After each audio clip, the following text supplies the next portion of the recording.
पण गुणमिलनाऐवजी मनोमिलन महत्वाचे आहे हे सांगितलं, ते आपण जाणून घेऊया का? हो मला वाटतंय आपण प्रत्येक राशीवाईज जाणून घेऊया का? ठीक आहे.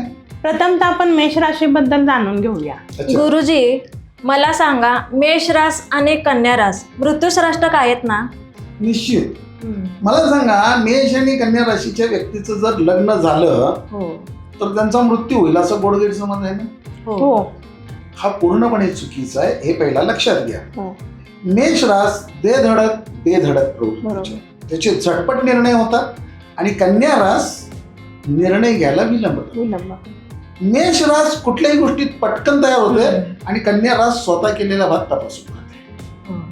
आणि मग ही विचाराची तफावत असलेल्या दोन राशीचे लोक एकत्र आले तर निर्णय घेण्याच्या गोष्टीवरून यांच्यात वारंवार खटके उठतील. म्हणून त्याला मृत्यूषाष्टक म्हटलंय. त्याच्यामुळं कुणाचाही मृत्यू होत नाही.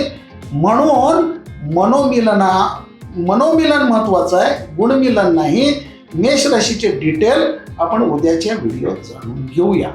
कट.